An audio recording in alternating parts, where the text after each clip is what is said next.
Welcome back, viewers, to LBS Responds To episode number 101. So yes, welcome back everyone to another LEGO video, and today I have another episode of my weekly Q&A series I do here on my channel, and it's very weird to say that we're finally in the 3-digit mark, guys. We're in episode number 101. Of course, last week was episode number 100. I was running a giveaway during then too. We had nearly almost 400 people enter that, so very shortly here, I will actually go ahead and draw the winner. As always, if you guys are in the USA, I will ship a battle pack to your house directly through Amazon. If you guys are international, I will go ahead and just PayPal you $20. So, all right, guys, welcome back. Let's go ahead and pick the winner really quick for last week's episode, number 100.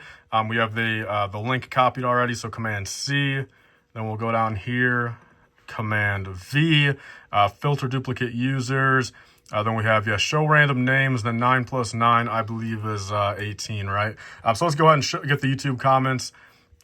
We have almost 400 over here, so as long as we have, like, say, 350 or more, I think we're pretty much good. 348, that will filter out any comments that I made, duplicate people, and stuff like that. So let's go down here and actually pick it. So the winner, like I said, had to have commented when they subbed to my channel. So, that filters out any questions that are just for the Q&A. This is only for people that, commented on the side, when they actually sub. So we'll do the third pick here will be the winner. So the first two, sadly, will not win. We have GFam Bam, subscribed at the end of last year, though.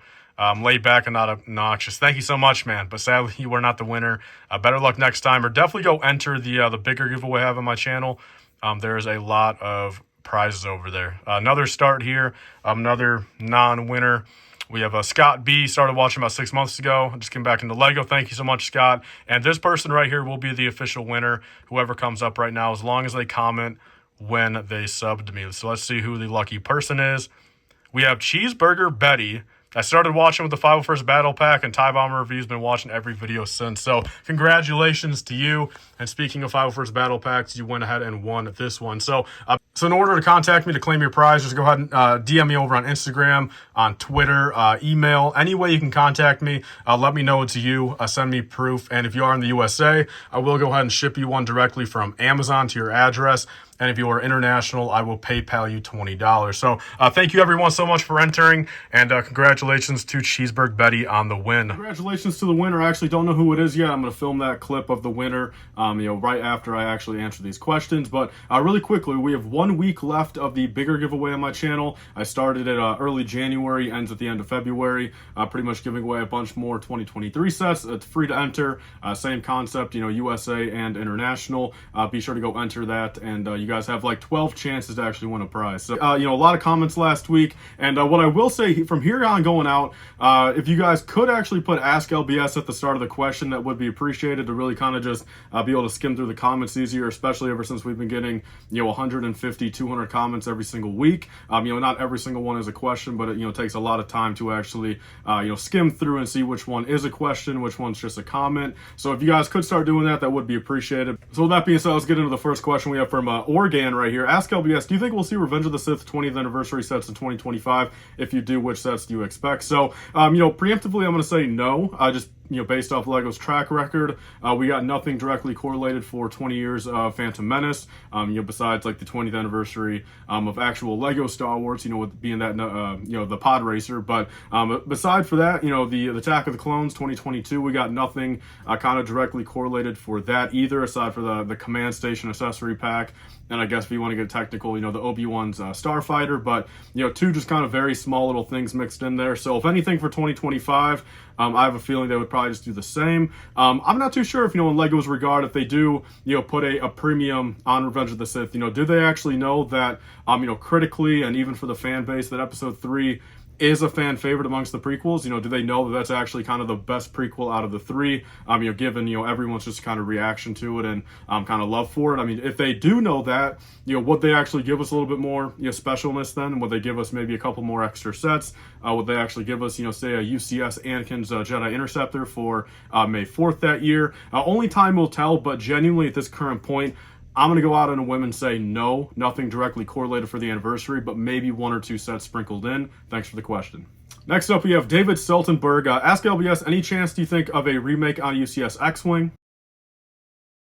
Next up, we have Ronnie Dalton. He says, ask LBS, do you think we will see multiple minifigures in the UCS sale barge? So at this current point, as we all know, the X-Wing UCS is coming out for May 4th, 2023. So we have a $650 slot coming in the latter half of 2023. Then, of course, anything in the future. The big speculation is saying that, the sale barge will be a 2024 set, whether that's the smaller May 4th one or the bigger October one. We don't know yet. But in my opinion, if it is something like, in October of this year, or I guess September of this year, where, it's nearly $650 and only like 5,200 pieces, in a scenario like that, I would assume, look, if it is the sale barge, that kind of awkward price per piece, ratio will have to come from probably, big sales, a lot of kind of maybe bigger molds for the front of the sale barge, but also, you get your Jabba the Hutt in there, which is a big mold itself, costs more to make, and you grab your, 10, 11, 12 other minifigures to help kind of, fluctuate that difference in price per piece. So I would think so, but if we get something like, say, like a $250 one for May 4th next year, I would have to assume they'd probably bank on the fact of maybe only 3 or 4 minifigures, including a Jabba the Hutt. So that's my personal opinion, but at this point, it's not looking like we'll get a sale barge till 2024, although I'm definitely having my hopes up, and it makes perfect sense for September of this year. Again, big sales, big parts, big molds, and a lot of minifigures for that $650. But yeah, thanks for the question. So next up, you have Jamie Dodger. Ask LBS, would you consider making vlogs I would watch? So, I used to do way back in the day. They're called life vlogs, very kind of just awkward videos, just literally just me filming anything and everything, bad camera quality, talking about nonsense. But then I kind of brought back in late 2022 some Bricklink vlogs, pretty much vlogging my entire week, as a Bricklink seller, what I was parting out, packing up orders, kind of what was going into it. There would be a few kind of IRL things I would film, going to a couple stores for clearance. I went to like the Bricks and Minifigs store and kind of show that in person. But I want to get back into that. I really do. I think at least every other week I want to have a Bricklink vlog out, say like every Sunday, going over like maybe 2 weeks full of my, my actual kind of Bricklink career and like my overall just like kind of Lego hobby, mixing a little bit of everything. But two things. I got to get better on actually filming out in public a bit more, filming a little bit more, just better content, I'd say, add a little bit more value to those vlogs. And second off, just really kind of, I don't do too much, honestly, on a weekly basis. It's just kind of the truth of it. I mentioned this a lot, I really am just doing YouTube stuff and Bricklink stuff all day, watching TV, getting some food here and there, sleeping. That's basically it. I'm not really out and about doing all that much anymore. So the vlogs would be a little bit more, at home, maybe a little bit of stuff outdoors, outside. But I really kind of have to just find a balance between that and make them more interesting. But I feel like I will maybe start bringing those back sometime in March. So definitely stay tuned for that. So moving on to Shadow, they say, ask LBS, do you think we will start getting different types of droids? We haven't even got a commander droid, which is the same thing with yellow, or a droidica. Sadly, I don't think we will. So at this point, the biggest thing I can say for anyone that is a fan of other droids rather than just regular B1 droids would be the rumor going around town. Again, nothing confirmed. We're still months out from even seeing pictures. Being the 2023 summer set of the Swamp Speeder is supposedly supposed to have 2 super battle droids. But everything's kind of getting mixed around on that set. Are we getting 327th? What Jedi are we getting? Will it be a 4+ even? Will it be considered a battle pack? Like, none of that is really confirmed yet, but kind of the initial kind of rumor speculation on it was the fact we are getting super battle droids. But yeah, I agree, man. looking back, like, I think we all have to kind of realize, like, we have not gotten, really anything but B1, battle droids for years and years. Like, Geonosian droids. We've not gotten commander droids. Security droids, I think, was the last time 2015. Pilot droids, I think, was 2016, I believe. Super battle droids 2015. Commando droids 2013. Droidicas, aside for that really bad foil bag version, I believe was also 2015. And it's just really crazy looking back. We've gotten nothing but B1 droids and those AAT drivers for at least like 6-7 years, if not even 8 or 9 years on most of them. So that's pretty crazy now that I think about that. So yeah, pretty soon here, I would hope so. But the biggest thing I can really say for us to kind of get our hopes up a little bit for at least would be there are some rumors of super battle droids in the summer in that Swamp Speeder, which would supposedly be a different design than the older ones, because the main reason LEGO said why they stopped doing those for so many years was because they were kind of prone for cracking, getting damaged. So they wanted to redesign those supers before they actually put them in more sets. So that's where we're at on Battle Droids, and hopefully it all comes true, man. Next up, we have Alicia Rayner. They say, ask LBS which minifigures on the Waterfall MOC in your background. And as I'm kind of talking about it, I will just show you guys a close-up of that. Right now, I believe we've got the Ferrari over there too. I just recently built that. Very fan favorite set of mine. But yeah, that MOC's been around for like 7, actually coming up on 8 years now. It was originally on an Anaxis MOC I did back in 2015. And now I just like putting it on the background. It fits perfectly in one of those. And pretty soon here, when I do redo all these shelves here, I do want to put some different things on there and keep the waterfall probably, but maybe get some different minifigures, get some different scenery. But so yeah, that's the waterfall. I'm a pretty big fan of it. I really do like how it looks, and I'm pretty proud that I was able to do that 8 years ago. So yeah, thanks for the question. So actually, we have another question here from Oregon, I believe. Ask LBS, what's your most messed up misprint? So I've been meaning to do another misprint update video here shortly. I've actually got one sitting in a package over there that I'm saving for a big mystery unboxing video, and I plan on getting a few more. But yeah, I don't think you guys can ever really see them in videos, but they're down here. Again, I'll show a close-up of them, kind of what I have. But I would believe, my most technical messed up one would be my 180 print airborne trooper, but also there's a 501st jet trooper that has a very messed up print in the front. But it's always been kind of one of those things I like collecting on the side. I've got about 20 of them now. Misprints are kind of one of those things where, again, I buy them when I see them for cheap. I keep them for a couple months and maybe a year or two. I go to sell them. I sell them and I buy a couple new ones to replace them, kind of thing. So the one I've had for the longest on that is actually the Mandalorian with the no visor print. I've had that one since the middle of 2017. So it's been roughly 6 years. But other than that, I just kind of cycle through them. So thanks for the question. So next up, we have Southern Brick Productions. Ask LBS, is there a big resale market for Lego instructions? PS, love the content. Keep up the great work. So really, there's not, all depending on the set. The average set, like say the 501st Battle Pack, the Cody and Rex helmet sets, those instructions are pretty much worth nothing. My mindset on that is, say if I'm ever worrying about values of instructions, like say I find them in like a bulk lot, I go to sell them, maybe they're worth it. But the thing is with instructions too, they're so awkward where it's hard to ship sometimes. The bigger the instructions, the more they weigh, the more awkward it is to ship.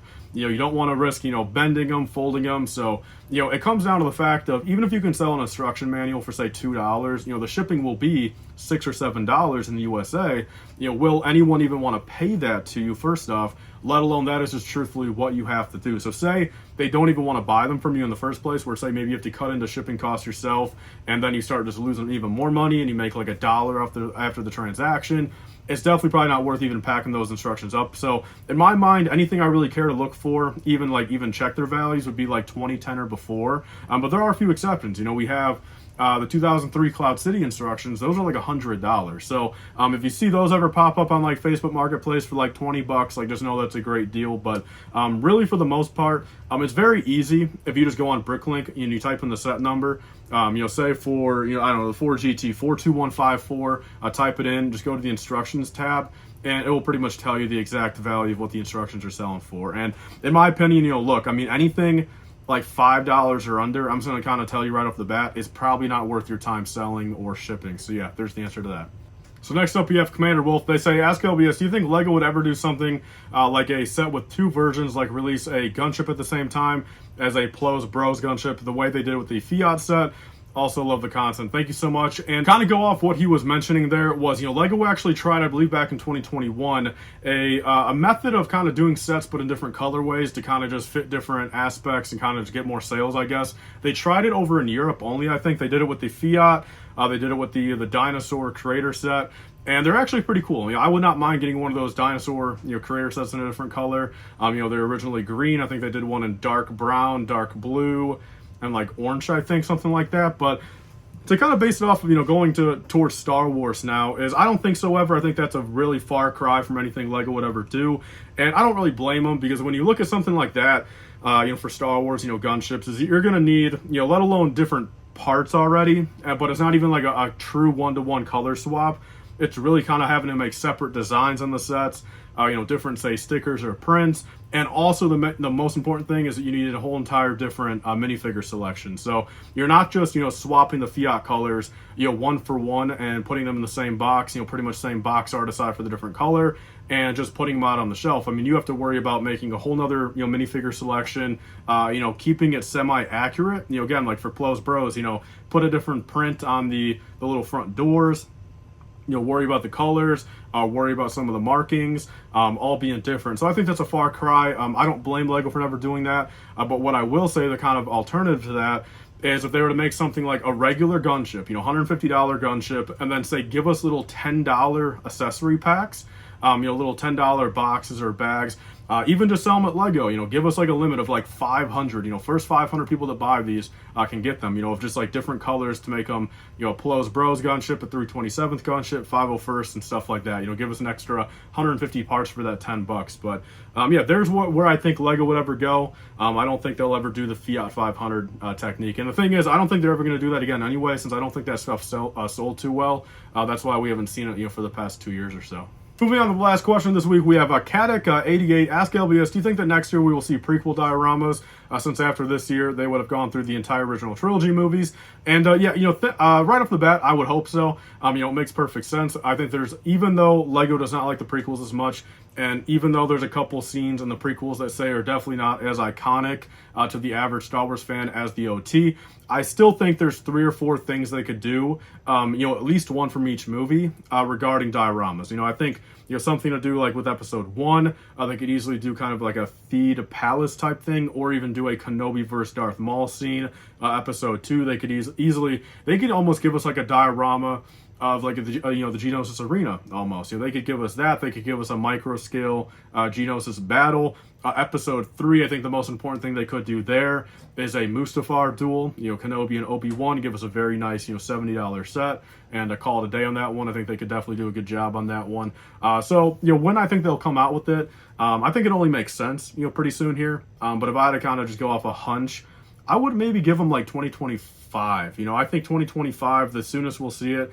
Here's kind of my hot take prediction. Is I think the first prequel era diorama set we'll see will be a Kenobi versus Anakin on Mustafar in 2025. So yeah, thanks for the question, and I can only hope that they'll be sooner than I think even.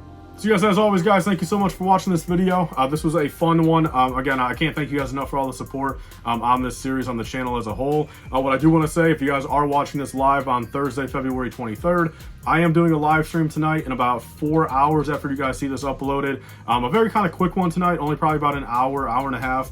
Really kind of talking about all the 2023 leaks that came out with you guys, and kind of getting your guys' opinion, and you guys can kind of, you ask me a bunch of questions and we'll hang out there. I'll probably build a set, and we can just kind of non-stop talk about stuff for about an hour and a half or so. So I'll see you guys all then if you guys want to hang out. Always a fun time. Hopefully we hit 36,000 subs by the end of tonight. That's kind of the goal. I think we're only like 25 away. So if you guys aren't subbed, definitely subscribe.